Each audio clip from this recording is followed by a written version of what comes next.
Yesterday, Patricia Kim contacted me and let me know she would be absent from today's meeting. Denise, please call roll.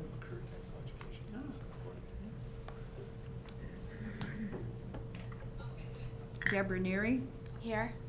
Patsy Kojans. Oh.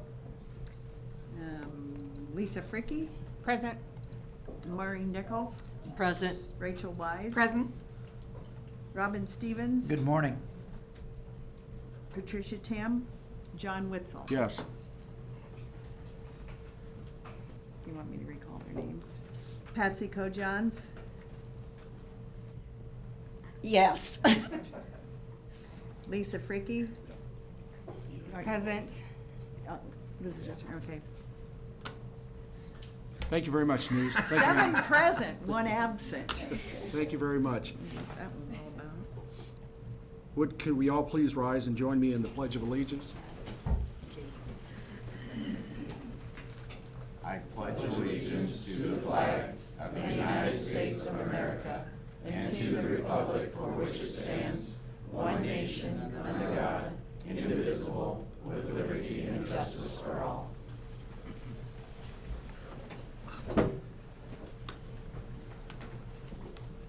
Information regarding the Open Meetings Act is posted on the east wall of this room on the south side of the door. Live web streaming will be available through the State Board of Education website.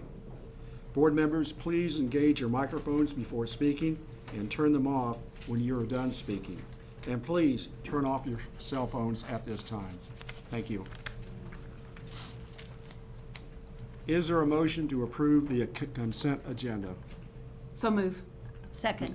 Rachel, Patsy, any discussion? Seeing and hearing none, Denise, please call roll. Neary, Yes. Kojans, Yes. Fricke. Yes. Nichols, Yes. Wise, Yes. Stevens, Yes. Tam, Witzel. Yes, 7 yes, 1 absent. thank you very much, Denise. Commissioner Bloomstead, are there any recommended changes for today's agenda? No, I don't believe we have any changes. We might change up the order a little bit to accommodate our visitors, so. Thank you very much, Commissioner. Is there a motion to approve today's agenda? So moved. Second. By Mo. Second by Lisa. No, Robin. Very good. Any discussion? Seeing and hearing none, Denise, please call roll. Witzel, Yes. Stevens, Yes. Wise, Yes. Nichols, Yes. Fricke, Yes.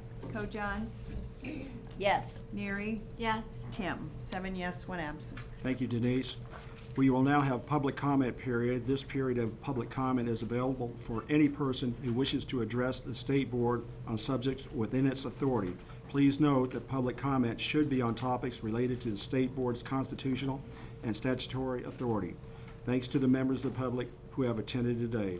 We have one 10-minute special appearance today. Dr. Brandon Mimick has requested and has been granted a special appearance to comment. Dr. Mimick, sir, please come to the podium, sir. You have 10 minutes. Thank you very much.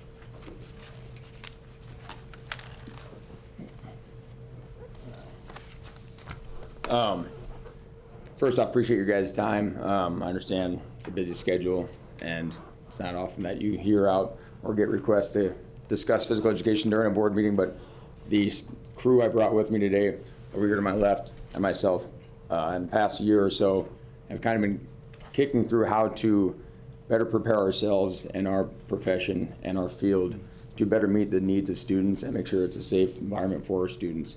So with me today, Rob Brokaw from North Bend, strength and conditioning, certified strength and conditioning specialist. Amber Burson from Lexington High School, Stu Venable, North Star High School, and Trent Clausen from North Bend Central High School. Again, this was something we thought about a month ago, Stuart and I, that we'd come solo, but what we wanted to avoid, and let me step back. I'm Brandon Mimick, Bennington High School. Again, last month we thought this was something we could bring on our own. However, we believe what I'm about to discuss with you isn't an issue that is a metro issue. Stu being from Lincoln, me being from Bennington, we thought and could see where, maybe it was an issue where if we brought it to the board would say, hey, this is a metro problem. This is something you guys need to handle that area. As we said today with the group I brought, we're from a wider spectrum. There's a lot of peers that we have that couldn't make it here today just due to travel time. But we'll go ahead and jump right into kind of what we're here to discuss with you today. The physical education standards were a great jump for us 2 years ago. We believe and we're very thankful for the recognition of we're a curricular area that needs standards. People should be meeting those standards, and students deserve to be held to or being provide those standards. What we've noticed in the last 2 years is there's a gap though between the standards and what they're asking teachers to do and the ability of the teachers to carry out those standards, specifically in strength and conditioning. Looking at the standards, or specifically in collecting research and going through and having our conversations amongst ourselves, when you look at the PE high school 5.2 standard just for introductory strength and conditioning, it quotes, applies knowledge of concepts, principles, tactics, and strategies related to movement and performance to achieve and maintain a healthy, enhancing level of physical activity and fitness. And in PE, if I'm coming out of my undergrad, I should understand how to do that. I should understand how to program it. I should understand how to teach it. However, coming out of our undergrad, and especially from the state of Nebraska, strength and conditioning is not required for me to achieve my undergrad.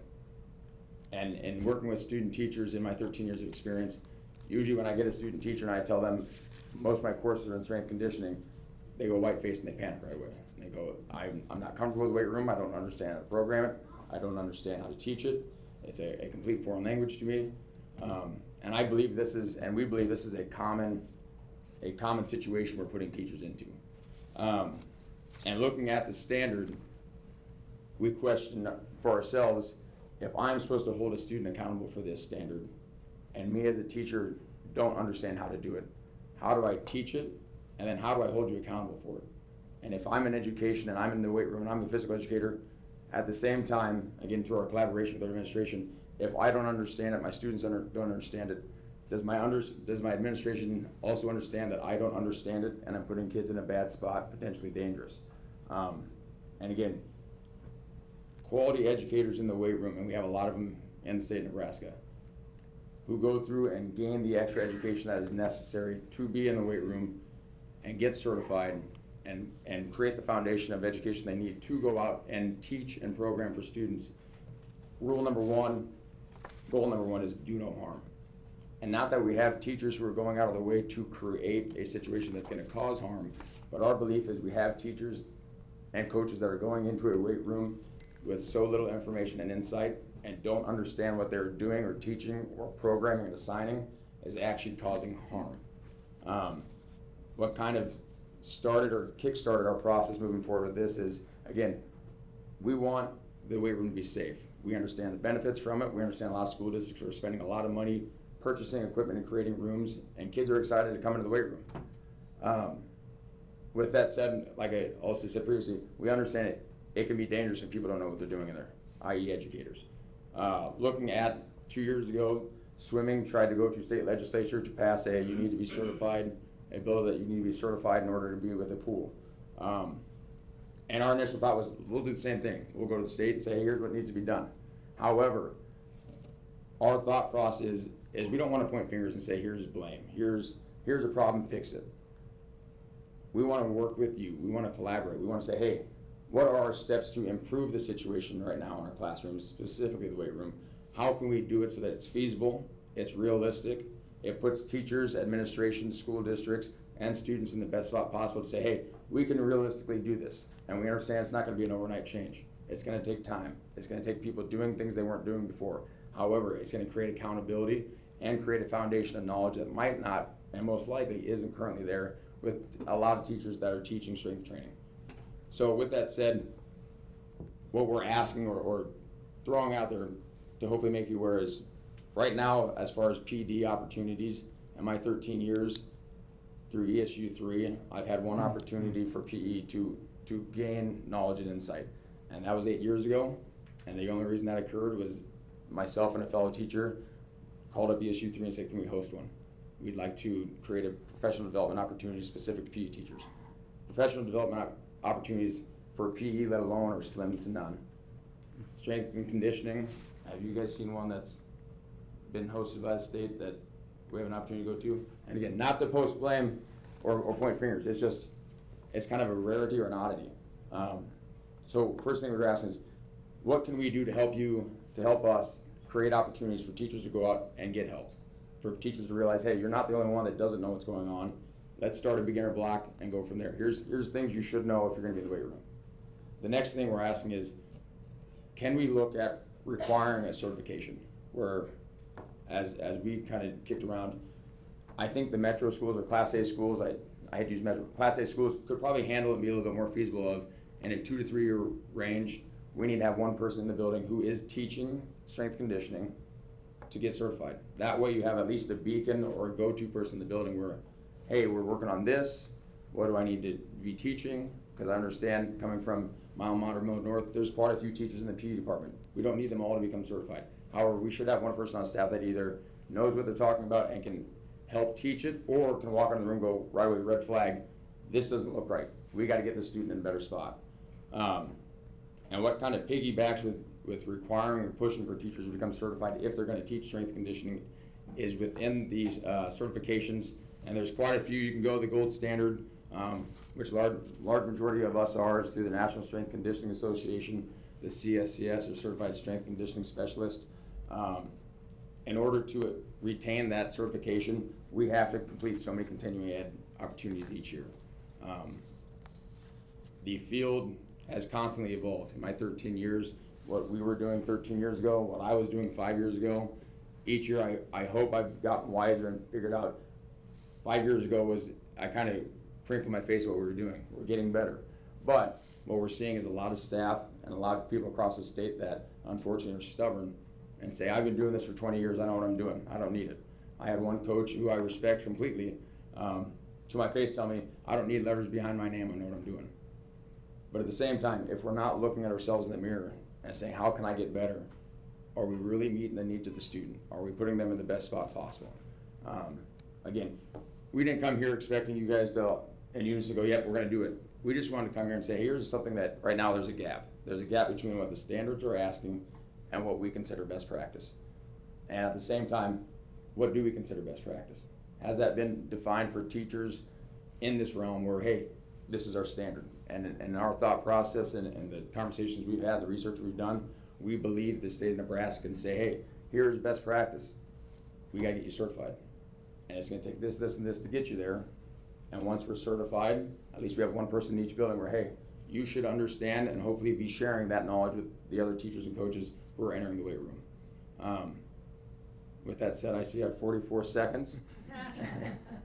I hope what I presented makes sense. Are there any questions that might arise from the points brought up? No? Well, Thank you, Doctor. Thank you Hey. very much, sir. appreciate it. Appreciate your time, guys. Thank you, sir. Thanks.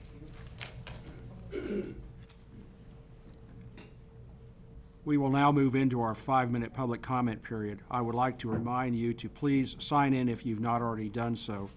There are sign-in cards on the table. We have 5 public comment cards turned in, and public will be speaking the order the cards were received. Each member of the public will have 5 minutes to speak during the public comment period. I will announce the name of the speaker and the person who is next, so they will be prepared to come forward. Our first speaker is Mr. Wayne Smith, followed up by Jill Langhorst. Mr. Smith, you're welcome, sir. You have 5 minutes, sir. Good morning. I don't know if you want copies or not. Sure, okay.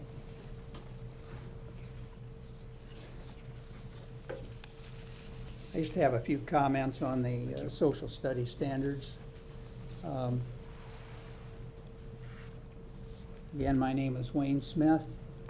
As educators, you're interested in providing the best information to ensure that every student has a successful future. And I'm sure that you agree that every student should learn the best way to stay out of poverty.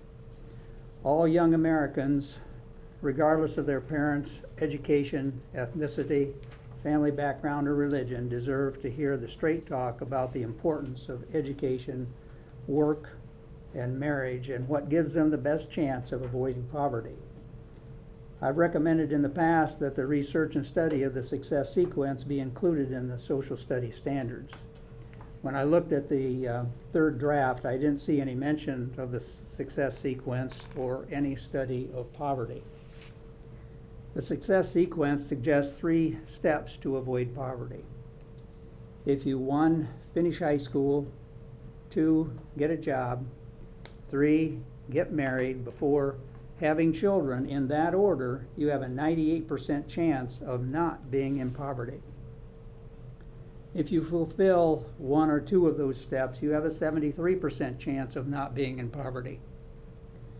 If you follow none of those steps, you have a 76% chance of ending up in poverty. Now, my sources for this are the Brookings Institute, the American Enterprise Institute, and the Institute for Family Studies, as indicated in the memo.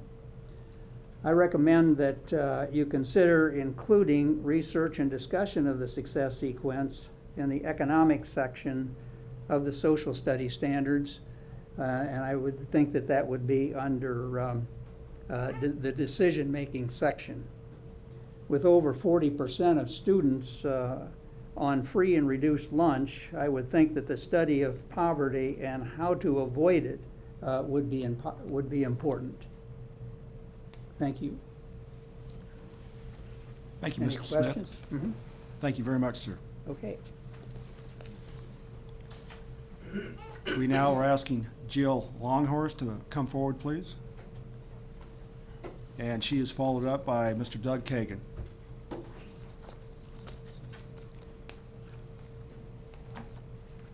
Good morning. The reason that I'm here today is because I want to talk about transparency among public schools. There's probably a lot of communities out there where community members are fearful of coming to their school boards because they fear retaliation against their students if they come forward and they say something or something the school doesn't like or they don't want to accept. It's hard to admit that we're not always right. I would like to see that just as you do here with the streaming, I would like to see encouraged in every school board across the state that they have live streaming of their school board meetings. The only way you can get the minutes now is to walk into the school, but now with student safety and the schools being locked most of the time, which I'm fully on board with, I think it would be a lot easier for people to be able to view the board meetings just as we are here. And that way the minutes too should be readily available to the community to see. So I would like the board to consider that and to strongly encourage that amongst all local school boards. I think transparency is the key to success. And so I would just like for you all to please consider that. I don't know how that happens, but I do think that it is in the best interest of every community that there is transparency. It's not a good feeling when you talk to people and they're like, well, I'm not going to say anything because they'll take it out on my students, and that's hurtful. That they think that, and I think one way that we can waylay that is by live streaming and having board minutes readily available to the community. Thank you. Thank you very much, ma'am. Thank you. Up next is Mr. Doug Kagan, followed by John Dockery.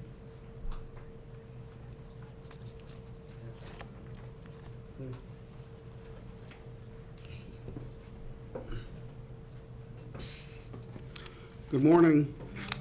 Doug Kagan, 416 South 130th Street, Omaha, representing Nebraska Taxpayers for Freedom. In recent years, we have noticed, We have noticed that the social studies curricula in Nebraska public schools appear to dilute patriotism and nationalism and trend towards globalism and excessive multiculturalism. Our members have examined the latest draft of social studies standards revisions and concluded that they contain praiseworthy principles and content, but also include principles and content that we consider slanted and trending towards internationalism, biased against those who follow conservative traditional beliefs now and our forefathers who established the same.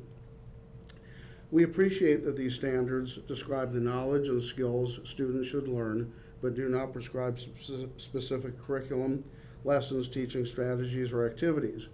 We agree with the standards that local school districts should decide curriculum and textbooks used, thereby allowing local parental and community input. We note other positives in the standards. Children demonstrating citizenship skills and responsibilities, learning about historical backgrounds, events and documents, patriotic symbols and holidays, formation and structure of our government, how to influence government, function of our legislature, and our capitalist economy. Also teaching the inquiry process to develop and research historical questions. Although these standards are only guidelines, they are mandatory and may lead to use of textbooks and other learning materials that skew content politically.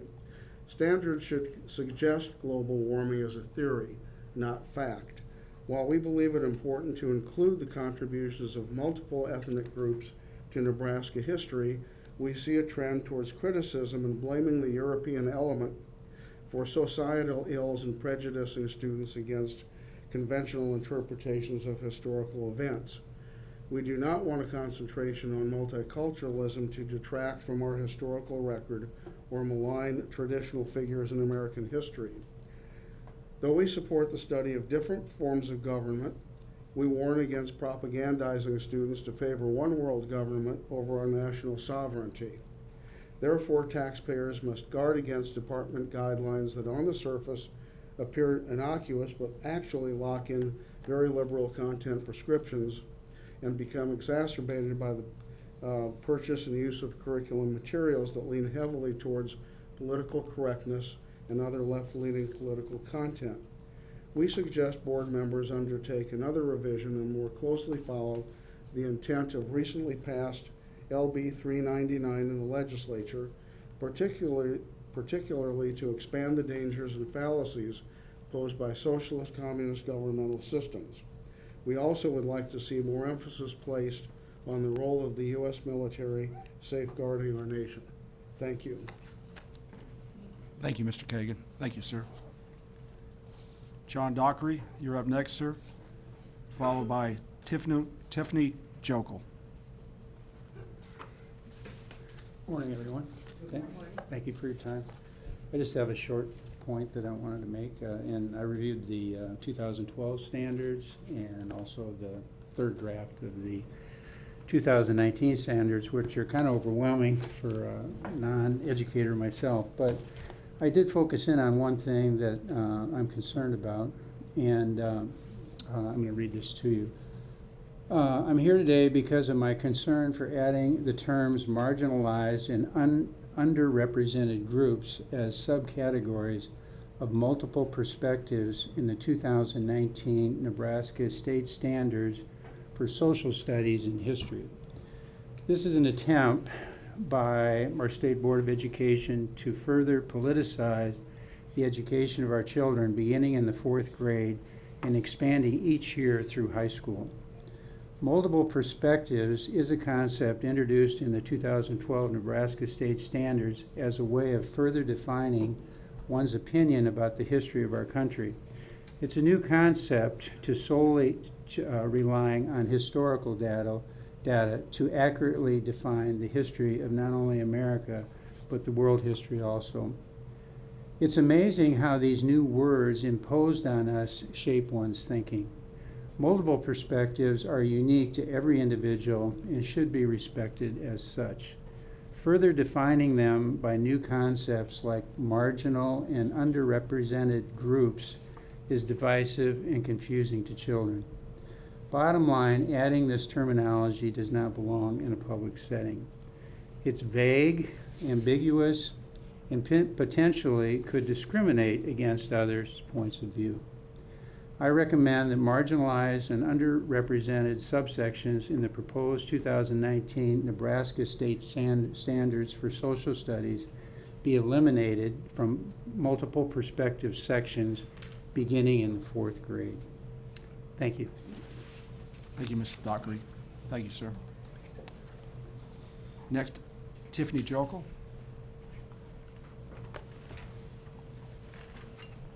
Good morning, President Witzel, members of the Board of Education. My name is Tiffany Seibert-Yakel.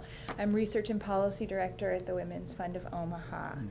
We're here this morning to express our support, full support, for the recent revisions to the State Board of Ed position on non-discrimination and equitable educational opportunities in schools. We want to express our thank you to members of the board, to Indy East staff and leadership for putting together such a strong statement of equity and inclusion for our public school system. The Women's Fund is dedicated to improving the lives of women and girls, and to do this, we identify critical issues through research, fund innovative solutions through grants, and influence dynamic change through advocacy to ensure that all women and girls have the opportunity and ability to reach their full potential. We recognize that for such potential to be reached, all students must have a right to a safe and inclusive learning environment. Women and girls who are most vulnerable are those who stand at the intersection of multiple forms of discrimination based on various aspects of their identity. We commend the board's adoption of the non-discrimination position statement, which adds a number of additional identities to the existing statement. By recognizing these various identities, the board is setting a standard of inclusion and equitable opportunities for all students across the state. This commitment to equity and inclusion demonstrated is critical to creating safe and healthy learning environments, which will support the preparation of all Nebraskans for learning, earning, and living. Explicitly naming specific categories of students or enumeration is important. National best practice has established enumeration, enumerating expansive protected classes and fully articulating those classes as most appropriate for creating inclusive non-discrimination policies. This enumeration has been recommended by the U.S. Department of Education, particularly in anti-bullying efforts. Enumeration helps students feel known, heard, and supported. It also gives teachers and other educators the tools they need to intervene to prevent discrimination and harassment. This new policy statement is especially important to creating an expectation of safe and equitable learning environment for Nebraska's LGBTQ students. LGBTQ youth in Nebraska report experiencing bullying at school and electronically at a rate almost 15% higher than their peers. The majority of Nebraska LGBTQ youth have experienced discrimination at school, with almost 70% of those students experiencing verbal discrimination based upon their sexual orientation and 56% based upon their gender expression. Alongside higher experiences of bullying, Nebraska's LGBTQ youth are over 3 times more likely to report considering suicide in the last 12 months than their peers, with 41.9% of LGBT youth considering suicide and 27% actually attempting suicide. With explicit protections, our LGBTQ students will feel that they are in a more safe and supportive learning environment. National research has found that students who attend schools with enumerated policies are 50% more likely to feel safe at school, and students without such policies are 3 times more likely to skip class as a result of feeling uncomfortable or unsafe in the classroom. It's our hope that school districts across the state will follow the strong leadership of the board and enact their own statements so that all students feel known, heard, and supported in enhancing educational opportunities. And I would say personally, as a mother of 2 young children, I am so proud and grateful to this board for setting a tone of inclusion so that whomever they show up to be at school when they get there, they will be guaranteed equitable educational opportunities. Thank So you. thank you. Thank you very much, Ms. Mitchell. Mr. President, Yes. may I seek to break from procedure for just a very quick moment? It depends if it's just clarification. That's the only reason to break in. It's an introduction. We're going to take a break.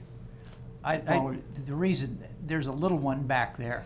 Okay. And I just want to meet that young one. And I think, yeah, they're, boy, girl, It's a little boy. and Mr. President, I apologize, but I really do want to meet this little one. Mr. Steve, you'll have your chance at the break. But I just want to make sure that we all understand, that's why, that right there is why we are here. Thank you for your clarification. Thank you. Thank you, Ms. Jokel. Thank you very much. We will now move into the Fremont. The Fremont Public Schools are invited to come forward, please.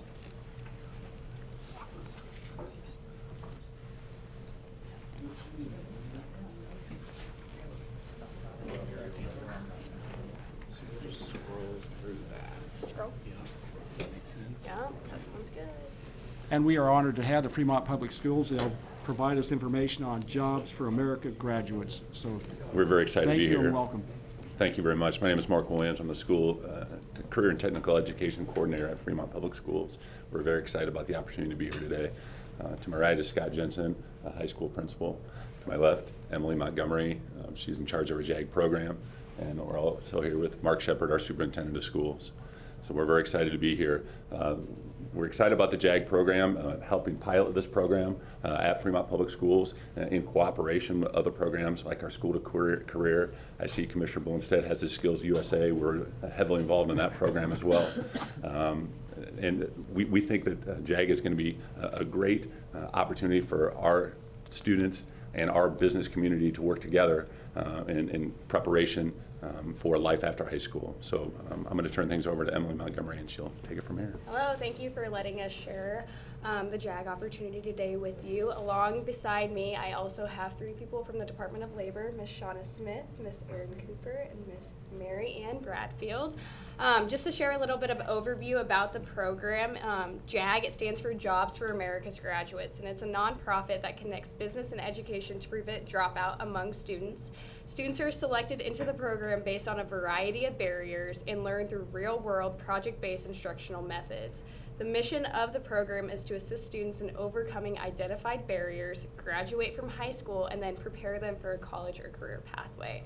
Along with the JAG program at Fremont Public Schools, we also have a lot of other helpful programs, such as the School to Career program that helps, especially the JAG program with internships, the apprenticeship program, Learning Center, which is the alternative school with work experience, and then Metro Community College dual credit courses. So JAG was actually founded in January of 2019, so it was a mid-year start, and it's one of 3 public schools in the state of Nebraska that actually offer the program, the other 2 being Columbus and Macy. And then the program with Fremont has a total of 22 students at Fremont High in the Learning Center, but that has an anticipated rate to grow to 50 at the beginning of the year. Currently, we have 38 enrolled. With the class, students are assessed in areas of interest and placed in an unpaid internship at the very beginning of the year, and then through the course of the year, they complete the class 3 times a week and then participate in an internship twice a week. With all of the core classes offered in public high schools, they have to teach from a set curriculum, but with the JAG program, it is a little bit different. We teach based off of core competencies. With these competencies, we have a range of 37, and they are divided into 6 sections, those being career development, job attainment, job survival, basic communication, leadership and self-development, and also personal skills. And with the competencies, we teach through project-based learning. So with project-based learning, it focuses on engaging students with real-world problems that provide opportunities for deeper learning and development of important skills tied to college and career readiness. The video that I will be showing you is a trip that we took to Kansas with our students. It was a leadership ropes course, and through the course, students not only built on their leadership and team building skills, but worked together to build trust, overcome fears, and learn through each other's differences. Maybe we will not show that video, but that's all right. That's okay.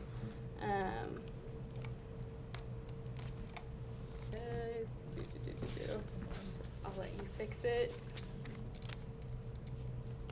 Sorry about that. Thank you. All right, so another one that I will be able to share with you is a PBL that we did and it was called 20 Under 20. So with this PBL, students learn the importance of appropriate attire in the workplace and about different styles of professional dress. Once they had acquired knowledge on the subject, classes were assigned to complete a 20 Under 20. And they traveled to their local Goodwill and were allowed 20 minutes to choose a specific attire for a specific work scenario. The kicker was the outfit had to be under $20. After the 20 minutes were up, students were responsible for standing in front of their peers and describing why they chose what they did. So like I had mentioned, we're putting these students in real world situations because there might be a time where they have 20 minutes to go pick out an outfit for an interview and they don't have a lot of money on them. And so it really helped them teach themselves that they could be in those real world situations.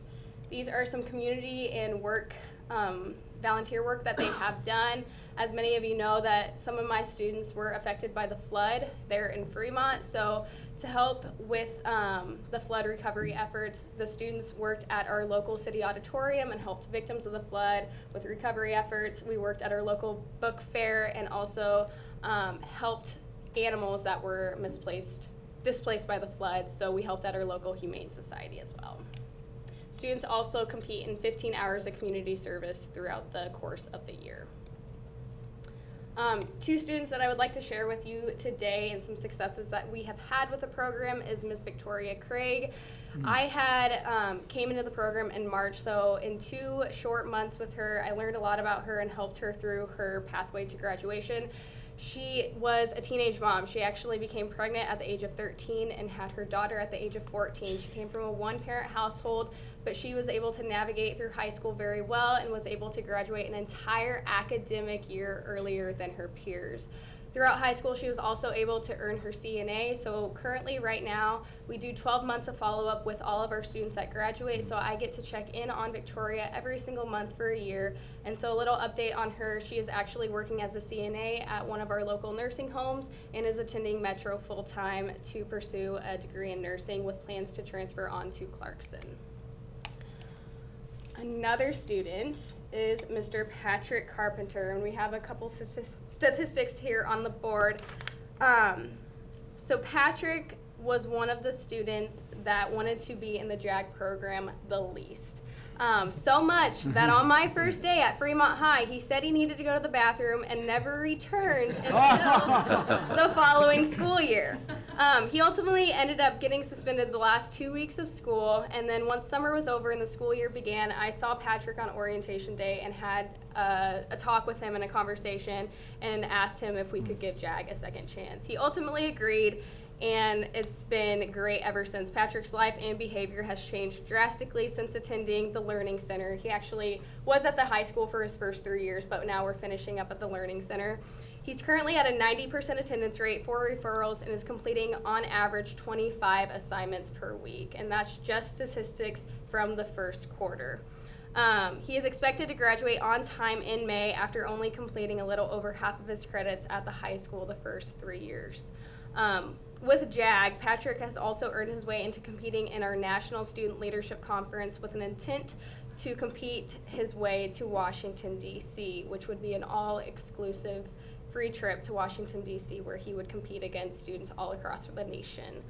He has also applied to Metro Community College with an intent to complete an automotive certification or degree. I'm very incredibly proud of all of our students at Fremont Public Schools. So I would like to open it up to Shauna to share any other details that she would like. You've been working on it. Okay. Thank you. Yeah. Great, come on up, thanks. So you're on the microphone, pick you up. That's his keynote. Robin, maybe we ought to do this. Good morning, board. It's an honor to be here, and we're so excited that Fremont is here to show the JAG experience for the last semester, essentially, for the mid-year start. We have made significant progress with Department of Labor in the progression of this program here in Nebraska.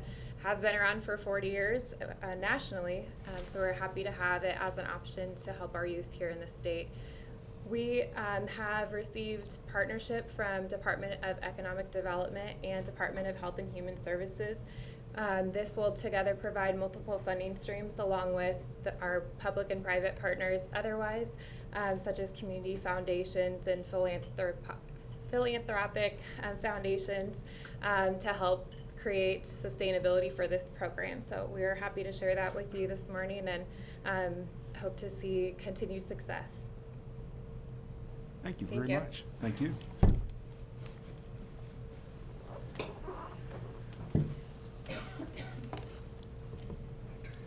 Yeah, I guess we'd like to thank the State Department of Education and the State School Board for the opportunity to showcase our program here.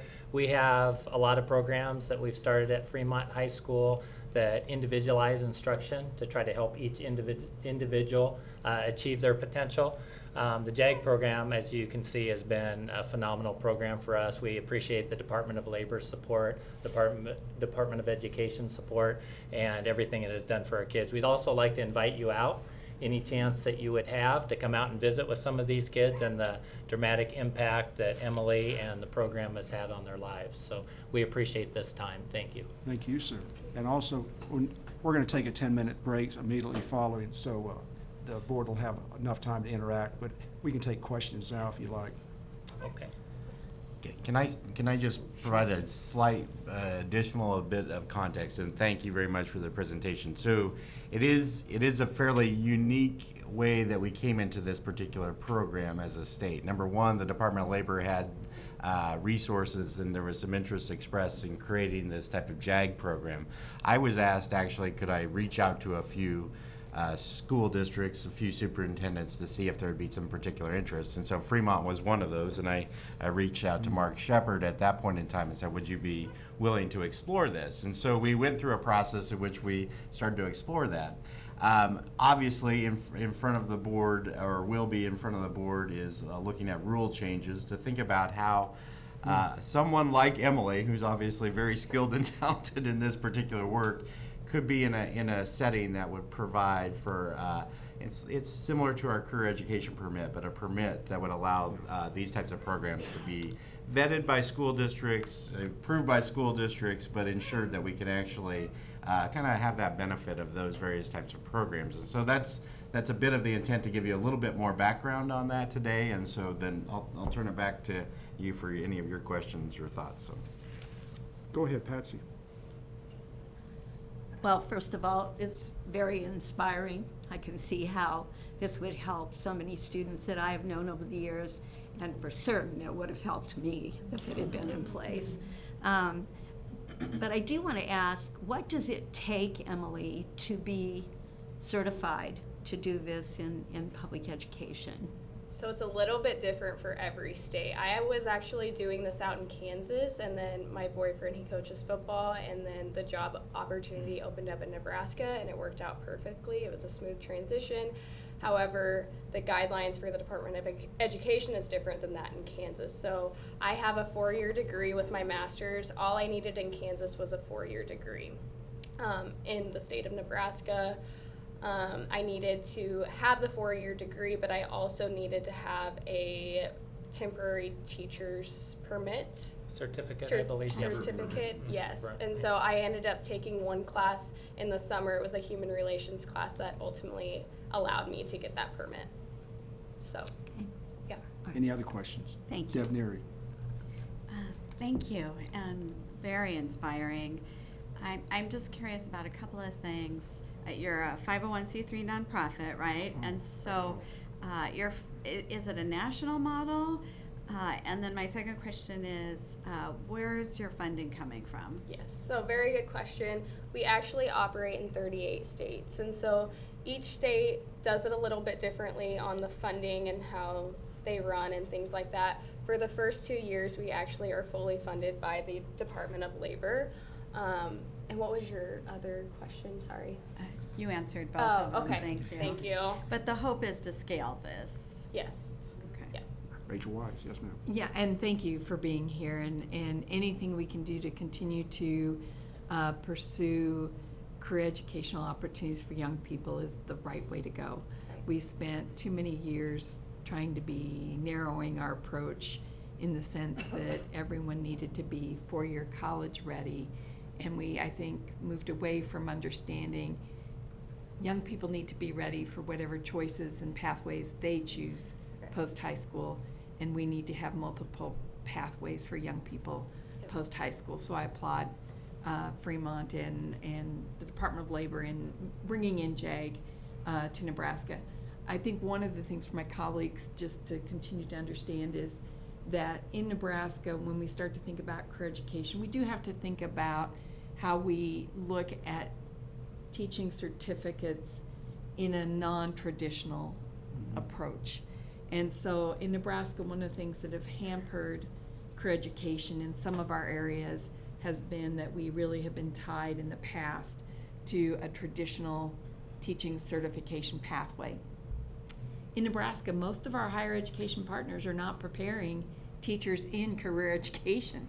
So that alone creates a challenging dynamic in Nebraska. And so by moving to the permit process that we have, we at least have started to give our school districts a tool and an opportunity to look at how do I find career education teachers. In some of our areas like industrial tech, it is very, very difficult to find a person who has a traditional teaching certificate.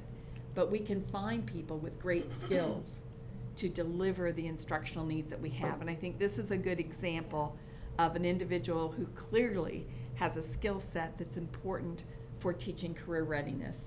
And that's really, to me, and I don't mean to minimize JAG, but it's really about a career readiness process that helps young people re-engage with determining their post-high school pathway. And I think those are important kinds of programs. And so as it comes to us, it's a great opportunity for us as a board to have that discussion that maybe we don't need to look at everything in a traditional lens of certification.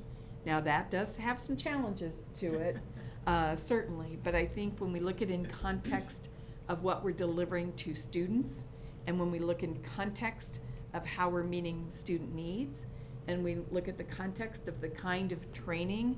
For example, this is a national model with national training and standards for the instructor and what they have to do to deliver. I think those are important things for us to consider. So thank you for being here and really sharing what the program's about today. Patsy. I forgot to say this the first time around, and I wanted to say it because some of the things that were said reminded me. I appreciated the two students that you used as an example, and part of it's personal, but most of it is professional. And that is the young man found where he needed to be. He found his lifelong career. And that is some of the young men in my family that's their career choice, and that's where their gift was. But I also appreciated the other side of it, where the young woman became a CNA and then is pursuing further education to go on and provide more possibilities for her economic development as well along the way. And both of those are so important in education, not telling students what they have to do, but providing the opportunity for them to explore and discover what their passion is and how they're going to make a living at it. Right. And we would love to have more data for you, but most of our data is done in our follow-up period, and having just started in January. We're working on it. It's going to come. It's just going to take a little bit of time. Do other states have data that you can use? Oh, for sure. Yes. Yeah? Yep. You might want to dip into that Oh, we to could. Yep. prove your case. Your case doesn't need that much Oh, yeah. improvement right now, but Yeah. It also goes with our concurrent enrollment with, I know other districts with our community colleges and providing our academies. I know that Emily touched base on that, but with diesel and with healthcare and with IT and with welding, our welding academy has really taken off. So again, just as you said, trying to explore, have those kids get the opportunity to explore those areas in high school to future career. Yeah, we need goals. teachers too, so Yes. that might be another place to explore. I know. We're working on that as well. Any other questions? We're going to take a break, but I'd like to ask one question. In regards to, it seems like the JAG program is quite similar to our career academy, if you will, protocols and so forth. Is there a relationship? I would say yes, but a different model. Different model, okay. And I think it from national models and how Nebraska is now learning from the good and bad from other states have taken away. I think a JAG gives a little bit different opportunity for different supports through the school. Very good. And really more focuses too on individual preparation and reaching that individual student and leadership skills and other job seeking skills. It kind of specializes in that. Outstanding. Thank you very much. And we'll take a, Just real quick, and funding is a big issue, comparing the career readiness with JAG, as I see it. You're totally funded by Department of Labor, is that correct? Or, For the first 2 years. okay, and you're funded by local tax dollars, would be my guess. So that'd be a big issue. thank you very much. Well, One other, I need to, Perkins is important also, and we're gonna be talking about that as it's going forward. You know, some states use their Perkins funding for some of the support of JAG, so I think that's important as we go through the development of state plan for Perkins for us to keep in mind. Are there kinds of opportunities and programs such as this that districts may want to consider using some Perkins funds for? And we've had a big call by local industry to really expand our programs because they need workers, as you guys have probably heard from them. And so I think this also is a chance for them to contribute and to be a part of the process. So that's been good too. outstanding. Thank you very much. Board, we will take a 10-minute break. Yeah, thank you. Just sit.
State Board of Education will now reconvene.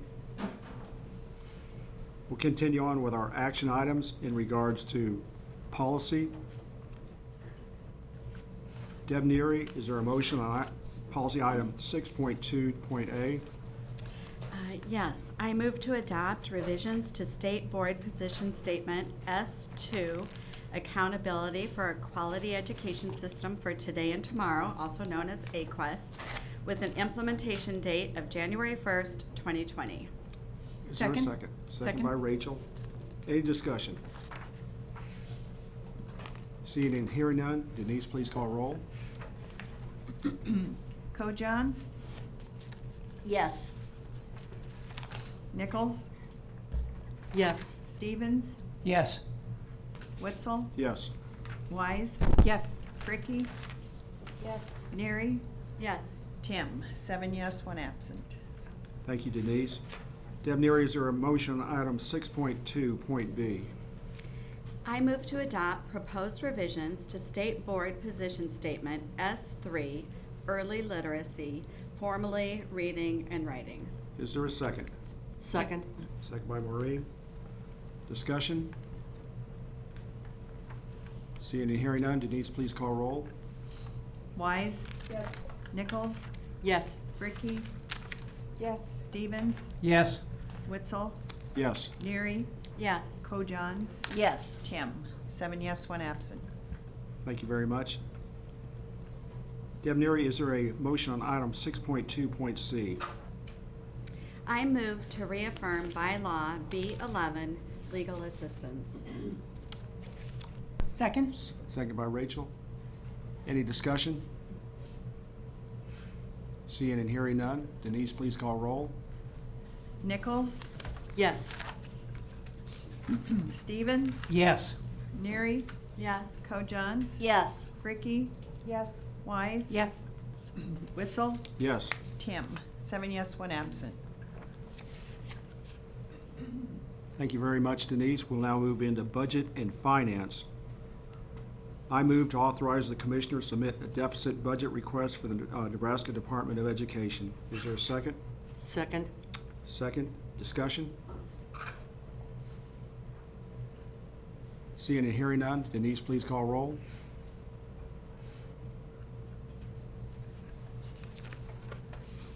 Neary, Yes. Co-Johns, Yes. Fricky, Yes. Nichols, Yes. Wise, Yes. Stevens, Yes. Witzel, Yes. Tim. 7 yes, 1 absent.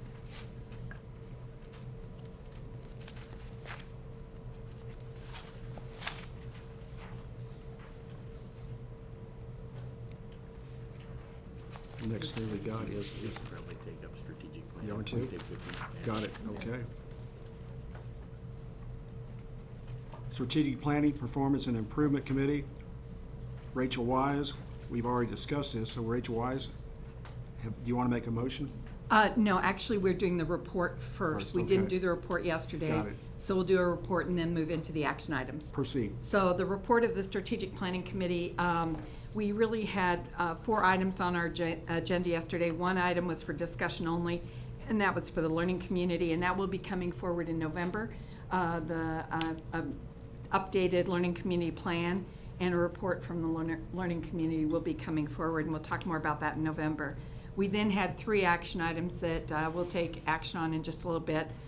The one is Santee, and you saw the presentation yesterday, and we'll take action on that in a few minutes. The other 2 action items I'd like to take a few minutes to speak to.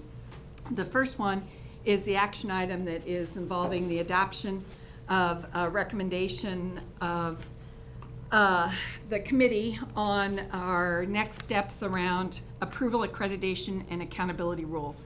So for the past several months, the committee has spent time really looking at where are we with our Rule 10, Rule 14, and I want to reference some documents that you have. One of the things we talked about is putting together a timeline that's a timeline really for the board, and you'll see that in your materials for this meeting, that we mapped out the timeline, which started in October 2018 when we had a retreat around accreditation approval. It then moves through November 2020 when we have an expected date of adoption for changes in rules around approval, accreditation, and accountability. So in our discussion, we've talked about that approval is a separate rule for non-public schools, and that's Rule 14. For public schools, approval, accreditation, and accountability is all merged together in Rule 10. For non-public schools, they may also become accredited under Rule 10, yet there are elements in Rule 10 that apply to public schools and not really non-public schools. So one of the discussion points we've had as we move forward is really bringing clarity to the concept of approval for public schools and for non-public schools, to bring clarity for accreditation for public schools and non-public schools, and determine the elements of accountability that we need to enhance in our rules. In the past, much of that was in Rule 10. So what you'll see is a little graph on the bottom of one of your documents that shows our current structure that I just described and a little bit of the proposed structure. And in the proposed structure, you'll see that we're not referring to revisions just about Rule 10 and Rule 14. We're talking about Rule X and Rule Y, because we believe it's important to have a discussion about what our rule revision processes will be, or whether or not we need to have some different rules and different numbers for rules. So that's part of the discussion that we'll be going through over the next several months that we all need to be engaged in. So much of the work so far has been really at the committee level. We did one retreat in October 2018. Most of our discussion has been at the committee level. We now need to continue to move that discussion to a full board level as we move forward and as work is done around these arenas. You'll notice that today, one step we just took was the approval of the adoption of the AQuest position statement. That is one step in this process. That approval, that action you just took, helps frame our work around approval, accreditation, and accountability. So that document is really an important guiding document for the discussion moving forward. So again, the approval of that today helps us move in that direction. The next element that you'll notice in our recommendations, one is around stakeholder engagement. We believe it's important that we have multi-levels of stakeholder engagement in this process. Our committee felt it's important that we have one level of stakeholder engagement that involves us as board members, that we do a type of town hall or listening session to get some input early on around approval, accreditation, and accountability.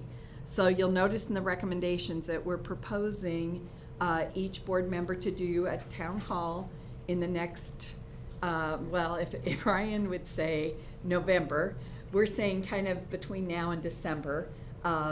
It's not realistic that it probably would be in October just because of time and commitments, but that each board member does a town hall. We have included a document for your reference that gives some of the key themes for you to start thinking about. So reviewing the position statement and reviewing the document that you have that spells out some of the key themes that we need for our town hall listening sessions around approval, around accreditation, and around accountability. Accountability has some different elements that we need to define some things about our priority school process of what do we do if a priority school isn't making progress. Do we need to have a little more definition around how we monitor a school once it's off a priority school status? So when we talk accountability, it's not just a classification that we have, it's also about the processes that we have on our responsibilities with accountability, and that would include some things around priority schools. So when you get a chance, kind of look through, I'm not going to read everything to you, but the intent, the overriding intent is to provide greater clarity on what we do for approval of public schools and non-public schools, greater clarity on accreditation and how the accreditation is a continuous improvement process, and how our regulatory definitions around accountability are transparent as well. So those are the three themes that have an interconnection right now in Rule 10 that we want input as we move forward in that process and through those listening sessions. So the recommendation that we have is around stakeholder engagement. You'll all just notice on the recommendation that you're taking action on is on a communication process that keeps everyone informed on a regular basis. Action is also around coming to some consensus at a board level on some of the themes that we believe are important around those three major areas of rule development, and eventually to adopt either revisions to Rule 10 and 14 or potentially adopt new rules if that's where we land around approval, accreditation, and accountability. So that is one chunk of the work that's been done, and before you today is a document that makes those recommendations around approval, accreditation, accountability. Also in front of you, the other thing the committee has been working on is the Perkins 5 State Plan. So the Perkins 5 State Plan has come to the Strategic Planning Performance Improvement Committee for input along the process.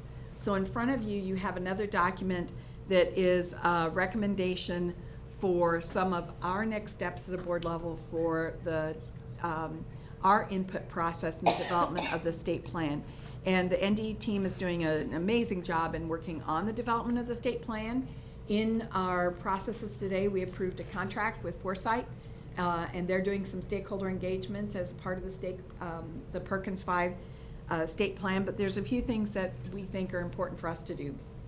One of those things is when we have this town hall meeting in the next 2 months or so, that we have a few questions around Perkins as well. So the town hall listening session would be around accreditation, accountability, approval, and the Perkins 5 state plan, so that we get some input on those. So you have a document that's attached that talks about some of the key themes that are important decision points that we'll need to be making. As we make those decision points, we really want to be ensured we've gotten some input from our constituents before we make a final determination on the state plan. And that includes some things around the split of funds, and there's some information for you on that, how we utilize some of the funds, how we define some things such as a concentrator, and then how we look at some things around program indicators and quality. And you have a document that spells some of that information out as well. So like our discussion on accountability, accreditation, and approval, in front of you, you have an action step to adopt. We'll have a action to adopt the proposed recommendations around stakeholder engagement, communication, the themes and decision points, and the final adoption of the Perkins 5 state plan. That state plan will come to us probably in February time period. We may have a draft before that time period, but approval will need to occur sooner rather than later. So that's on a faster track than we will be with whatever changes we make around Rule 10 and Rule 14. So, committee, do you have anything else before we move to the action items? Lisa, Patsy, Mo are part of the committee. I tried to cover quickly everything we've talked about for 3 months. Yes. One of the things that you didn't mention was that Perkins going down to 5th grade, which might influence the decision about the split. Thank you. So, yeah. Thank you. So one of the things that Lisa mentioned, and it was mentioned in a presentation we had on Perkins a while back, but the Perkins 5 allows funds to be used down to 5th grade. And that's a part of the consideration for do we split funds differently, because we've expanded the scope around the access by going down to 5th grade. If we choose to do that as well. I mean, that's a choice the state can make. I think from a committee, we're feeling going down to 5th grade has a lot of merit and a lot of value. But we need to do some input, some stakeholder engagement, and then continue to come forward with some key decision steps for Perkins 5 as we move forward. Any questions? I know it's a lot in a short period of time. We will send out additional information. Ryan will be the point person to help schedule the stakeholder engagement sessions. Those will be really, and you notice in the recommendation that we indicated May. We're not telling you you must, but we would be as a committee encouraging you to have a listening session, a town hall meeting in your district. In some districts that are larger geographically, a board member may choose to have more than one listening session because of the size and geographic distance within. But again, that's your prerogative. So, any other questions? Just, again, are you saying in the past we have not included fifth grade, that it's just been what? Perkins was down to seventh on up. Seventh on up, and are you recommending then, since we can, that we move it to the fifth grade? Our committee has discussed that, and our committee feels that's appropriate to go to fifth grade, but we also feel we need to get some additional input, as well as the department is doing stakeholder engagement and getting input. All of that input will come towards us as we make some decision points. So that is one of the decision points to make. I think we're not at a point today to say that's an action we want to take, but from a committee perspective, that's where we believe it's probably appropriate to do so. And then, just to refer back to the Fremont presentation, you Right. made mention of the use of Perkins funds. Was that intended for the JAG program, or was that for the career career readiness program that they have? Or are you just saying everything? Right, JAG is a career readiness program. So I think those are the things, as we look at the Perkins 5-state plan, we should be cognizant of all the different kinds of career and technical education opportunities that could be funded. So I think that's just an important consideration. Thank you, Rachel. Thank you very much, ma'am. Pat? One short sentence. Okay, and then I want to reiterate too that because we are seeking stakeholder opinion, that means also that we haven't made decisions yet. Right. That we're still thinking about things and open to what our constituencies have to say. Thank you And very much. I'm sorry. Do you want to, because I know you've got some other things, do we want to hold this discussion a little bit, come back to the action items? Well, I was thinking that we were pretty much through with this discussion. If we are not, we... I've just got one more anyway, about X and Y. Yes. That was kind of a foreign term for me, that you brought that up, and so can you help me out? Yeah, so normally we have rules, we have numbers for rules. Rule 14 is approval of non-public schools, Rule 10. In our discussion, because of all that's been packed into Rule 10 in particularly, and the approval concept has been in Rule 14 for non-public, we even discussed that maybe as we gather input, it may be that we need to rename rules and redefine rules, not just revise existing rules. So one of the pieces that's out there is the level of need that we have about just revising existing rules, or is there a level of change and complexity that would value maybe even just new rules? So that's why we used X and Y. We didn't want to preclude that conversation from happening as a possibility. I'll tell you, we've got to move on. I mean, if you want a discussion, we can come back to the discussion. Why don't we just come back and then we can take action Very after, good. because I know we have. Very Is good. that all right? Yeah, we're gonna make a change. We're gonna go back to action item 6.1, titled "Consider the Settlement Agreement in NDE Case Number 19-20, Commissioner versus Edward Stansberry Jr." Counselor, could we have you give us a briefing? In closed session? No, ma'am. I would prefer. You would like closed to session. prefer? Okay, Sir? very good. Is there a motion to go into executive session? I move that we go into executive session. Good, very good. Is there a Second. second? Discussion?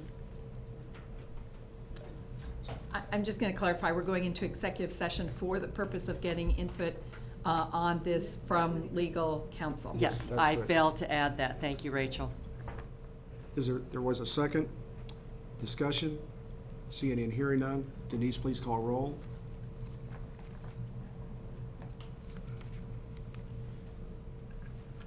Neary, Yes. Kojans, Yes. Fricky, Yes. Nichols, Yes. Wise, Yes. Stevens, Yes. Witzel, Yes. Tim. 7 yes, 1 absent. We'll now go into executive session.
Come out of executive session.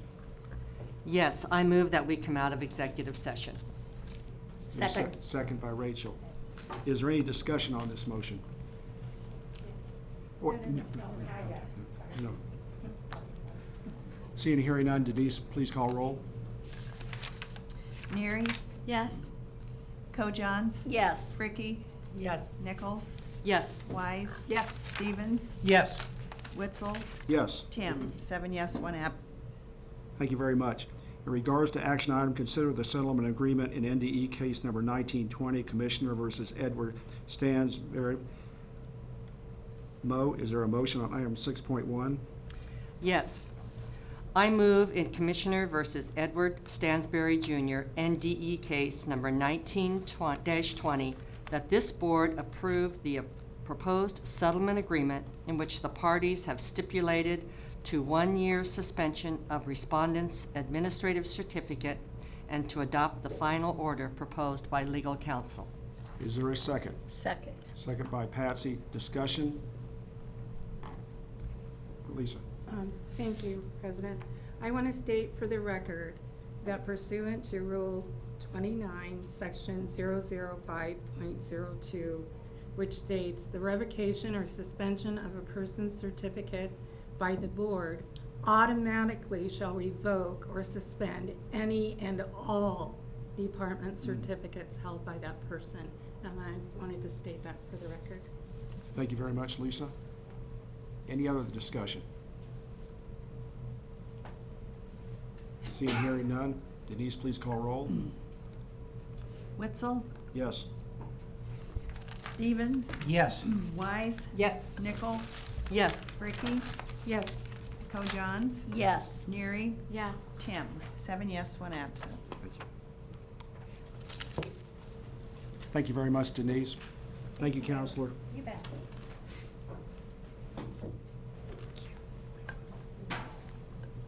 We'll now continue on with our 6.8 Strategic Planning, Performance, and Improvement Committee meeting. Back to me. Back to So, is there any other questions? There's been long enough now, maybe. Patsy? This is in response to Robin's question before we moved into a different order. But we found when we took the number 10, Rule 10 and Rule 14, and changed them to X and Y, that even our committee had a different perspective of it, because Rule 10, you know, is so controversial, and so many people have been talking about it, and what's going to be done, and that sort of thing. But when we looked at X and Y, it was like we could take a step back from it and just look at what's there and what needs to be changed in the future, as opposed to be worrying about what the past was so much. Yeah, thank you for that explanation. You're not creating another set of rules, A, B, C, D, E, F, G, H, I, J, K, or anything No. like that? Okay. No, it- Yeah, all right. That's where my mind It went. would I said, be oh boy, now we got some more rules. 106. Yeah, okay. Yeah, we have a There's set. no discussion on Yeah. changing from an alpha to, Okay. from the numeric to alpha. Yes, no, no. Thank you. We'll eventually have to assign numbers based on what administrative code requires of us for that. so. We just had to take a step back away from it. Got it, Because there were got it. so many Yeah. things that were influenced by simply those numbers, 10 and 14. Yeah, I just took a different step back. Dr. Wise, do you have any more? Which is unusual. Any other, we do have 3 actions, so we'll move on to the action. So first, I move to approve Santee Elementary, Middle, and High School Priority School Progress Plans. Is there a second? Second. Discussion? Just one more quick comment on that again, and a thank you, a big thank you to Santee for hosting us as a committee. We appreciated being able to go in September, and then for being here yesterday to provide that update in person. So thank you to Santee and the work they're doing. Thank you. Denise, please call roll. Nichols, Yes. Fricky, Yes. Stevens, Yes. Witzel, Yes. Wise, Yes. Co-Johns, Yes. Neary. Yes. And Tim. 7 yes, 1 absent. Thank you very much. Rachel Wise, is there a motion on item 6.8.b? Yes, I move to adopt the committee recommendations for the board's role in the revision of Rules 10 and 14. Is there a second? Second. Second by Patsy. Discussion? Seeing and hearing none, Denise, please call roll. Wetzel, Yes. Stevens, Yes. Wise, Yes. Nichols, Yes. Neary, Yes. Kojans. Yes. Fricky, Yes. Tim. 7 yes, 1 absent. Thank you very much. Rachel Wise, is there a motion on item 6.8.c? Yes, I move to adopt the committee recommendations for the board's role in the adoption of the Perkins 5 state plan. Is there a second? Second. Second. Second by Mo. Discussion? Seeing and hearing none, Denise, please call roll. Neary, Yes. Wetzel, Yes. Kojans, Yes. Tim, Fricky, Yes. Stevens, Yes. Nichols, Yes. Wise. Yes. 7 yes, 1 absent. Thank you, Denise. We'll move into special presentations. Jeremy Henninger will provide a presentation on Nebraska Student-Centered Assessment System, update on innovation and evolution. Welcome, Jeremy. Yeah.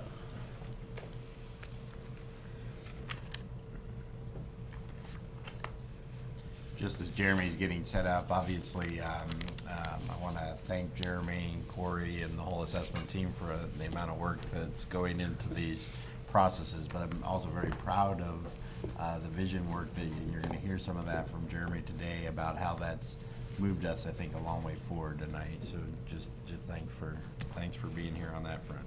Sure. Don't you need to go? Okay. Sorry, nothing. Oh, you're fine. Jeremy Henninger, I'm the Director of Statewide Assessment in the Office of Teaching, Learning, and Assessment. And Corey Epler, Academic Officer. And I might just mention part of this is just like the Commissioner mentioned in terms of talking more about the innovation evolution. I want to preface that we talked about this in last month's Teaching and Learning Domain Committee and then bringing it full board for the conversation today. Absolutely. So we're talking about the Nebraska Student-Centered Assessment System on NSCAS. And what we wanted to talk to you about today is really the future of NSCAS and where we're going. And so innovation and evolution. Evolution is, that word is chosen specifically as opposed to change, because we're really evolving the system, taking what's existing and how do we move it forward. So for us, it kind of comes down to this question here that you see before you. How do we utilize the current components of NSCAS and strengthen integration and cohesion? So if you look at the current system that we have in place and their supports and system, you can see each of the pieces, basically the pieces that are there. So you have the summative test with the orange dot there, the interim with the green dots, and that currently is the NWA's MAP growth product that we use for the interim assessment. Formative assessment, we have supports in that area, and we continue to look at how we can add additional supports for districts around formative assessment. And then professional learning, we work really hard to try to make sure we have a good supporting professional learning system in place to help support assessment, learning, literacy, all of those pieces. So really, how do we take the pieces that already exist and move forward with integration and cohesion? So really, we're looking at creating a unified model that will facilitate both equity and opportunity of outcomes for students. And additionally, we can do the following things, we think, with what I'm going to share with you. So we're looking at providing improved instructionally relevant data to educators. We want to promote educator inquiry about the next steps to take for students. So where are they now? What do they need to do next to continue to move those students forward? The system, we're going to improve the ability of the system to track growth of students, not only across years, but within year, and districts. And so we've also working on this evolution to work on the mobility issue and information following students from district to district. Reducing testing time overall for many of our students and maximizing instructional time is always important. and really continues to build a cohesive, balanced assessment system that supports students and educators, districts all across the state. So that's why we're doing this innovation that we're talking about today. So if you go back to what's the existing model, how to describe it is the NSCAS adaptive through-year model is where we're moving, right? So if you take the current system, really what a through-year model is looking at NSCAS summative, that orange dot up there, right? And NSCAS interim, that map growth, and blending them together in a hybrid approach. It's going to retain the best qualities of each. It might look something like this. You can see that we've blended the orange and the green together and basically created a lot of efficiencies in the system and high quality information coming back multiple times to the year and using all of that information then to determine proficiency.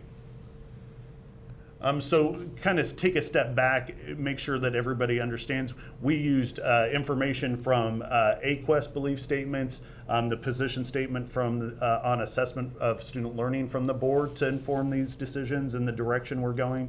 Obviously, the commissioner's office had input into that vision and direction.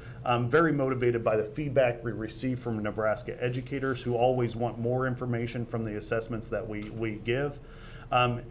Innovation, but also meets the requirement of state and federal law. Obviously, we want to make sure we can keep doing that and that we don't run afoul of those laws.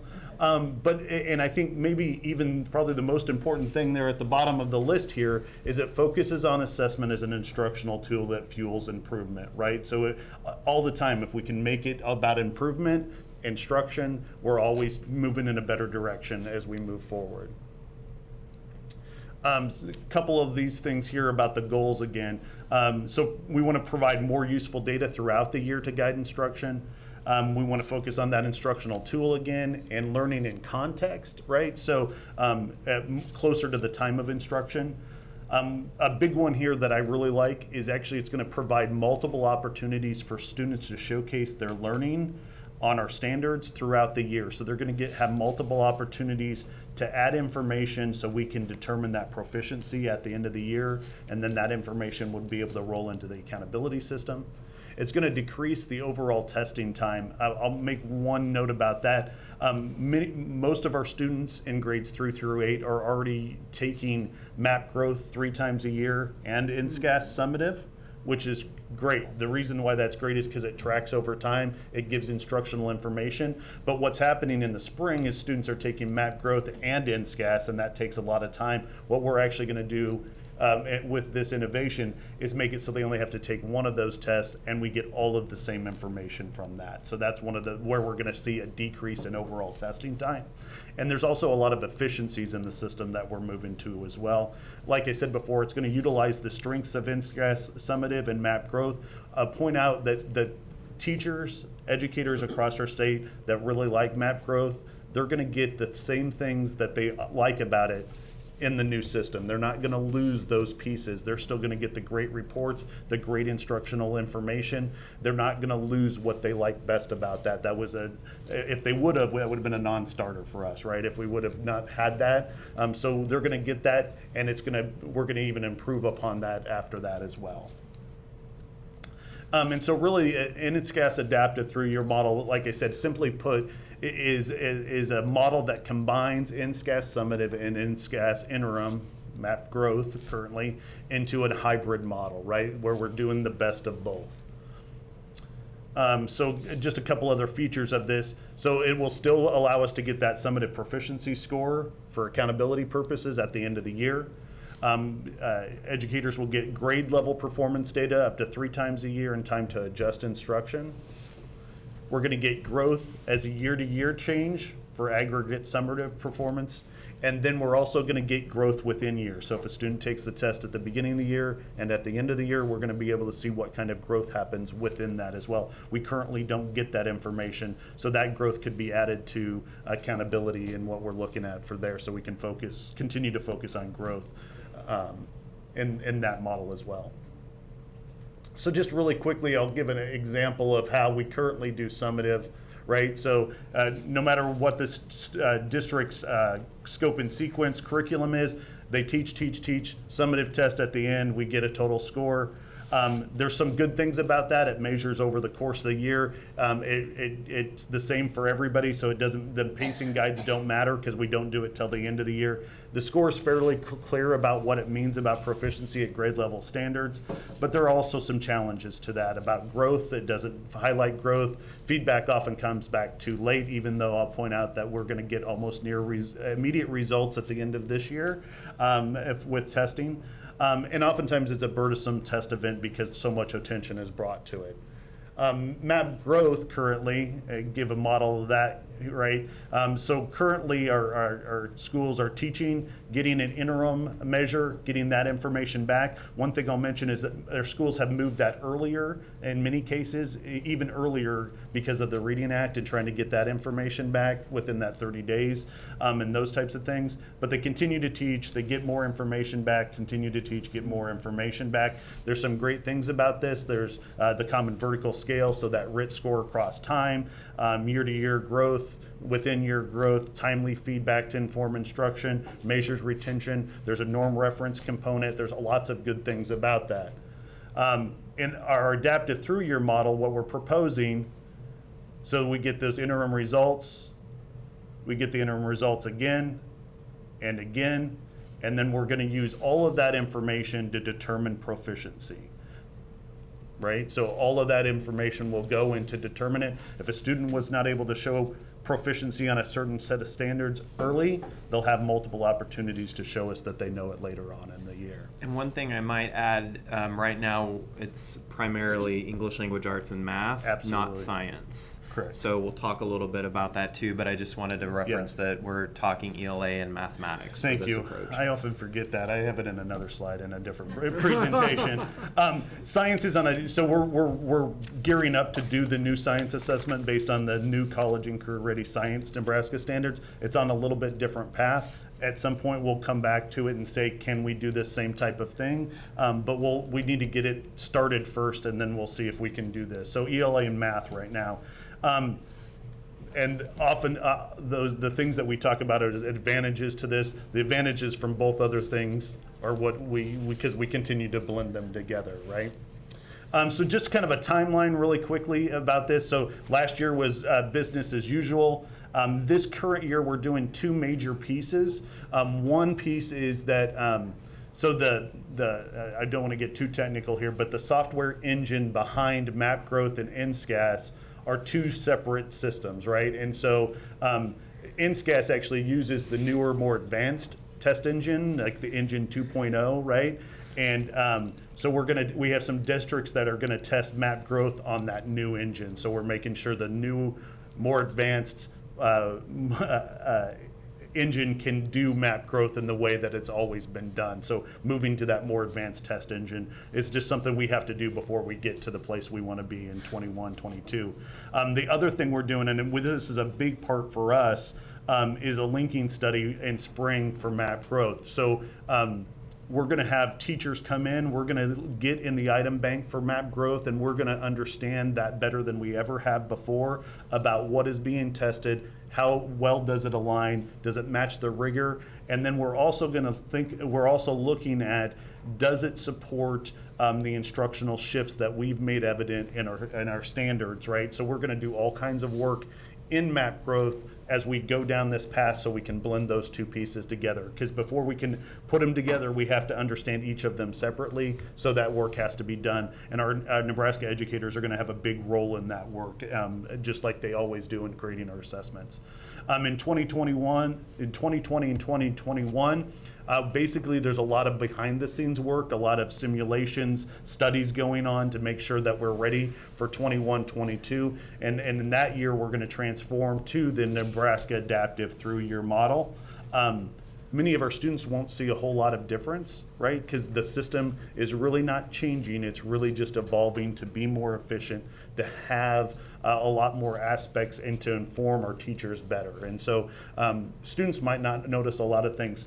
The teachers might not notice a lot, except they're going to get better information back and going to get it more quickly in the terms of the summative piece.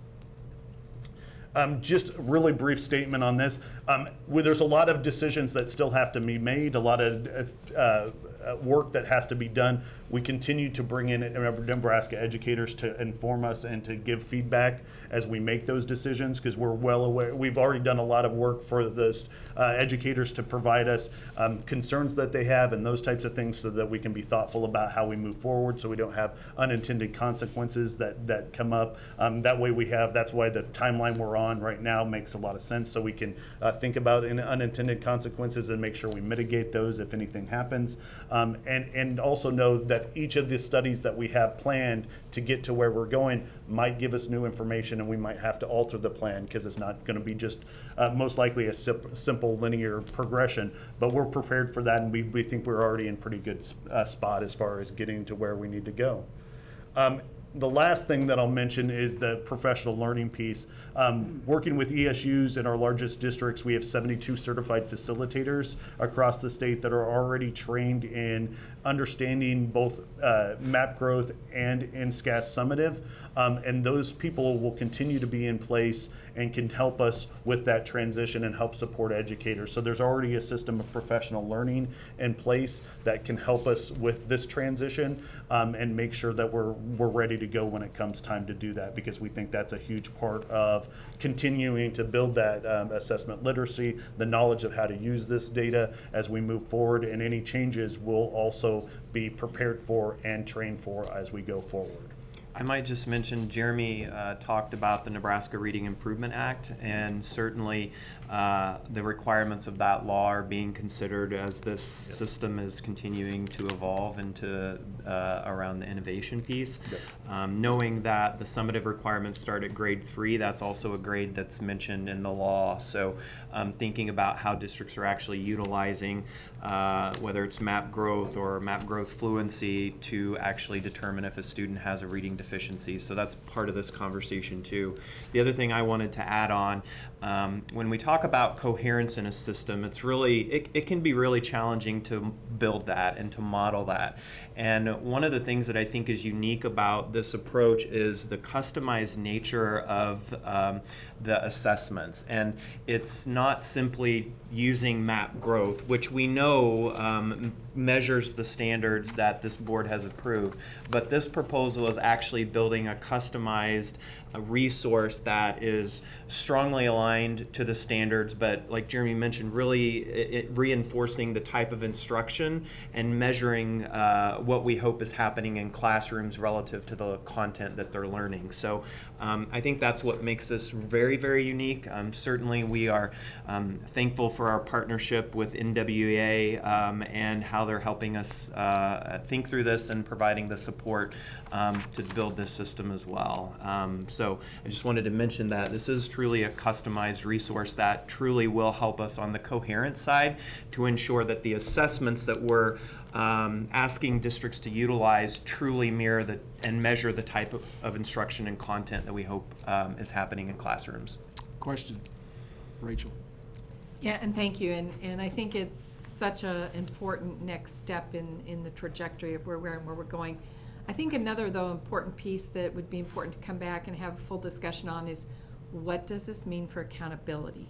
How does this factor into accountability so that it's not perceived as more state-mandated testing?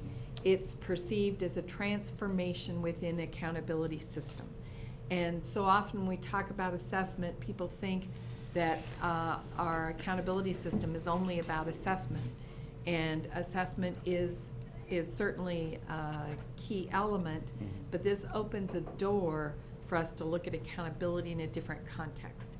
It opens a door for us to start to have meaningful conversation around growth and meaningful conversation around what we understand about progress being made in schools that are not just aligned with a socioeconomic level and a once end of the year test.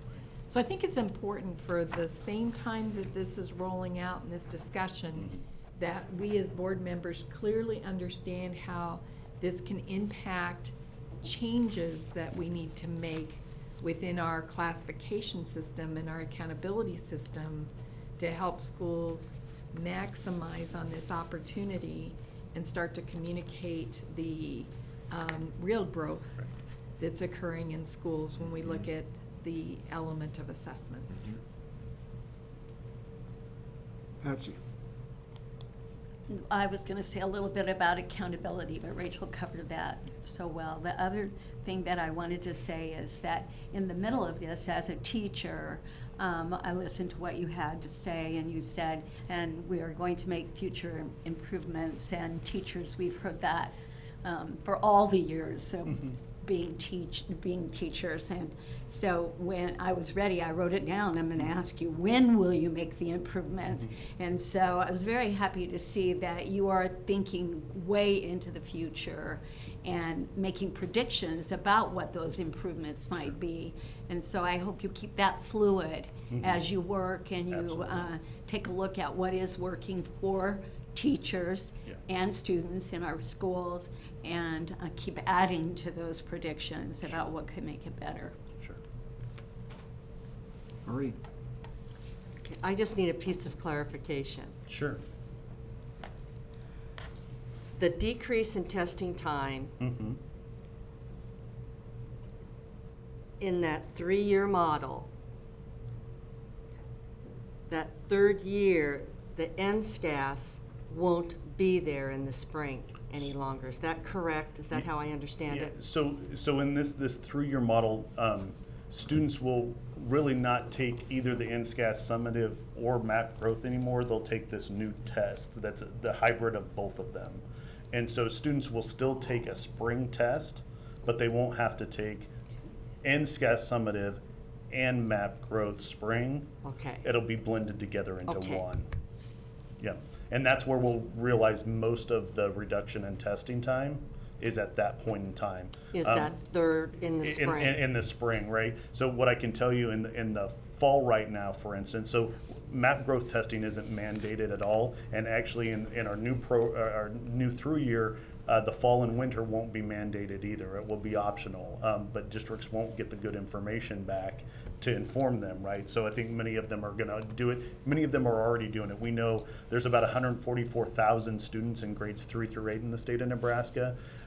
Districts have already chosen last year 138,000 out of that 144,000 took fall MAP growth, and that was optional to them. And so in many ways, they're already testing multiple times a year to get that information, and they've already made those decisions. And so I don't see them going away from that if we continue to give them good information. One thing I'll mention in general is oftentimes people demonize assessments just in general, right? Because it takes too much time and everything. And actually what I would say is I agree. If you're not using the information from assessment, you shouldn't be giving it. If you're using it, it's not a waste of time because you're informing instruction and improving instruction for students. And so it's all about that use of assessment. And if we're using it and helping them do better job using it, then there's no waste of time there. It's an important in curriculum, instruction, and assessment to make that happen. Thank you. Yep. And it's not just about using it, it's about it being immediate, so Yes. it is usable. Yeah, absolutely. And to address that. Absolutely. Yeah. Rachel? And the issue, I think, of when demonization occurs is because we use it for reporting and accountability. Sure. And if we do not hand in hand address that, Yep. then we are still part of the demonization process that's in existence right now. And so we have to own that, and we have to take this opportunity to ensure that our accountability system is complementing what's the transformation of assessment is, Yep. that tells real stories Yep. about student growth and performance in Nebraska. Robin Stevens? Again, thank you very much. Good stuff, and the more I hear it, the better I feel about it. Yeah. Because I've demonized our use of assessments quite a bit. Anyway, but it's good stuff. And hey, all of us, when were we usually at our best? Is when we were taking a test, wasn't it? When I was in school. At least I kind of look forward to taking tests. Anyway, all right, that's enough. Okay, now I'm Robin Stevens, and I'm an 8th grade English language arts student, and it's 21, 22, is that our third year? Yep. Okay, tell me what tests I'm going to be, tell me first of all, give me an example of the formative tests that I will be taking. Okay, so we don't control the formative tests that you. Okay, but you know, pretend as if you're the teacher. Right, so it Patsy could tell me. So it might be classroom-based a formative assessment that you've given. It could be as simple as an exit ticket, right? To say, yes, I know this, no, I don't know this, and this is what I need to know. It might be a quiz of some sort during instruction, so that formative really is all about, do I use that information immediately to inform what I do next, right? Okay. That's so anything can be a formative assessment as long as that is done. Daily assignment. Right, can be used as long as I use it to inform what I'm doing next. If I just give it and put it away and don't inform anything, then it's not formative, right? Okay. So anything can be a formative assessment in that way. Great, thank you. Okay, so now I'm going to take an interim test. Sure. Okay, about when? So 21, 20. Yeah, so it's gonna be fairly early in the year, right? Okay. So you're gonna be, what's gonna happen is, and this is one of the great things about the system, is it's gonna use prior information. So if you're an 8th grader, and the student took tests last year for us in that interim system in the through-year model, we'll actually bring how they did on the end of the year last year forward and inform where they start, and then continue to adapt to where the student is fairly early in the year. One thing we'll get to measure really well is summer learning loss that we know is well documented in research, so we'll be able to see that. And so you're going to be fairly early in the year you're going to test. Then you're going to test again in the winter time, usually December, January time frame. And then you're going to come back and test again. And what's important is that teachers, if they're doing it correctly, are going to use that information at the beginning of the year, in the middle of the year, and at the end of the year to inform what they're doing and to customize, individualize, differentiate instruction for those students as they move forward through that piece. And that'll be in the form of NWEA maps. So it will be a new product, a customized piece that we work on together. So it'll be the best of what is mapped currently, and informed by what we do with NSCAS summative. So you'll still be working with NWEA maps and NSCAS? Okay. Absolutely, yes. All right, good. And now I'm to that hybrid point time, right? Yep. And I'm assuming that's spring, Actually, right? It's actually all three of them. Okay. It's the fall one, the winter one, and the spring all together. So is the spring one then considered the summative, or all of those considered the summative? There's a summative, there's the potential for summative elements all the way through. Okay. And so we'll use information from all of them to determine that summative proficiency that we use for accountability purposes and those types of things. Again, thank you. Okay. Rachel? Unless we change. Right, and that's why we really need to do this hand-in-hand with accountability, so that we can clearly articulate. So we can clearly articulate the relationship the transformation assessment will have with accountability. And I think we need to do that sooner rather than later, so we can have this kind of conversation around how the reporting aspects, because schools, that's important for schools. They want to know that, they want to understand that, and they want the reporting to be fair. This really does create a process that is about growth and about fair. So the longer we delay in not defining that out for schools, I think the more they're going to have some hesitation in this transformation of the system, because there's an unknown reporting aspect. Deb Neary. Thank you. Kudos. This is very exciting. And I spent 3 hours this week at one of my school districts and toured a bunch of the schools, and all of the principals kept talking about this. And I was fascinated to learn that in this district, they're not recording homework grades anymore. That, really what does that tell us? But instead, they're relying on this information to determine if there is growth. And I mean, they were very excited. This just tells us so much more. And I'm just fascinated by that progress. And so thank you for evolving this like you are and moving it quickly. Thank you. One thing that I'll mention in this format, I did a 10-minute presentation. I have about a 45-minute presentation that I'm going around the state at our regional workshops in the next 2 weeks, because I get much more in the weeds, right, and explain many more aspects. Once we do that, we'll have a recording of that, and we'll make sure we send it out to you. So if you want to dig in a little bit deeper at this point in time, you can watch that as well. So we're doing those all across the state in the next 2 weeks. Commissioner? Yeah, I just actually wanted to go back to a point Rachel was making, and what I want to make clear for the board, this gives us the capability to do those things that Rachel was talking about, and we're trying to communicate that with schools, because when there is this feeling of additional focus on assessment, and that's really where our numbers are at, and obviously next week is we're releasing accountability data. It might well, I don't know if I can muddy the waters too much in all the public talk right now around where that goes, but as we start talking deeper about what this means for us, that timeline gets extended to look at what are the other decision points that we can make around accountability. I'm very interested in including within year growth, meaning that you take a student's score and what they were at in September and how that school moved them by the time they hit the spring.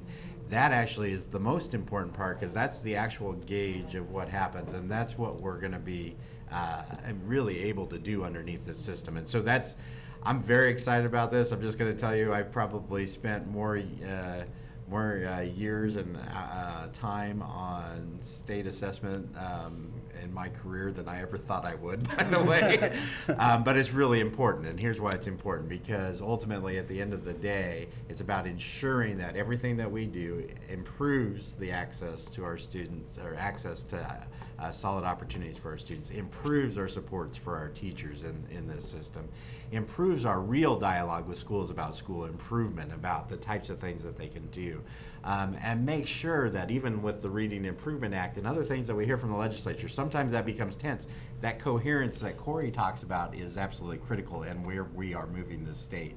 And I think we ought to be proud of that, and thanks for all the work that's taking place. But thanks to the board too. And this is, I have to reflect that the only board member that's currently here, besides Pat Tim, that hired me was Rachel Wise. So I sit here and look at this moment in time. I think we should be proud of what we've moved on this, and we've had these dialogues for a long time. Sometimes you don't see that progress automatically. It takes the hard work of our staff to be able to move this, but I'm very proud of that work. And like I told Jeremy before, I've seen him present this kind of overview a couple times, and I'm very appreciative of where we've gotten this under his leadership. So thank you. Thank you, Jeremy. Thank you, Corey. Thank you all very much. Board reports, dates, and discussion items.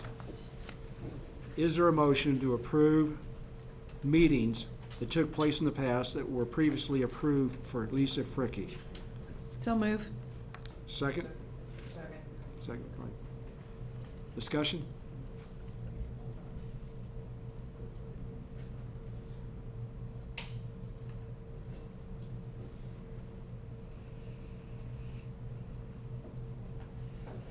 So who made the motion? I did.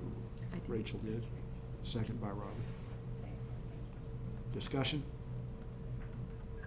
Seeing and hearing none. Denise, please call roll. Neary, Yes. Co-Johns? Yes.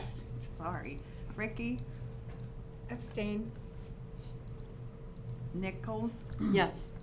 Wise, Yes. Stevens, Yes. Tim, Witzel. Yes. We have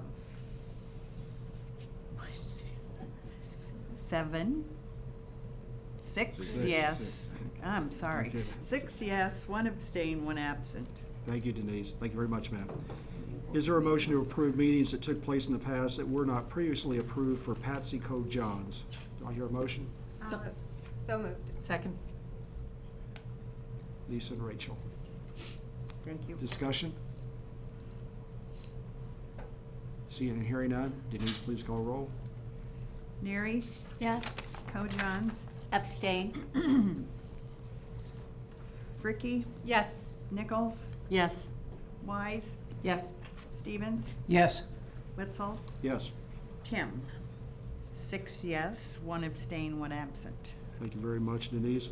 Is there a motion to approve meetings that took place in the past that were not previously approved for Deborah Neary? So moved. Second. Okay. Patsy and Mo. Discussion? Seeing and hearing none, Denise, please call roll. Witzel, Yes. Stevens, Yes. Wise, Yes. Nichols, Yes. Fricky, Yes. Kojans, Yes. Neary. Abstain. 6 yes, 1 abstain, 1 absent. Thank you, Denise. Is there a motion to approve meetings that took place in the past that were not previously approved for Robin Stevens? So moved. Patsy, Second. second by Mo. Discussion? Seeing and hearing none, Denise, please call roll. Wise, Yes. Stevens, Abstain. Tim, Witzel, Yes. Neary, Yes. Kojans, Yes. Fricky, Yes. Nichols. Yes. 6 yes, 1 absent, 1 abstain. Thank you, Denise. Moving on to future meeting participation. Is there a motion to approve the future meeting participation? So moved. Patsy, Second. Patsy Mo. Discussion? Seeing and hearing none, Denise, please call roll. Fricky, Yes. Kojans, Yes. Neary, Yes. Wise, Yes. Nichols, Yes. Stevens, Yes. Witzel, Yes. Tim. 7 yes, 1 absent. Thank you, Denise. The next items are information items and written reports for the board and for your information only. In regards to adjournment, thank you for those who tuned in to the broadcast. And as a reminder, on November 7th, the annual Teacher of the Year Awards Luncheon will be celebrated at 11:30 a.m. at the Nebraska State Education Association. Following the awards luncheon at 2 p.m., a work session will be held in the state boardroom. Finally, on Friday, November the 8th at 9 a.m., a board meeting will take place in this room. The October State Board meeting is adjourned. Thank you.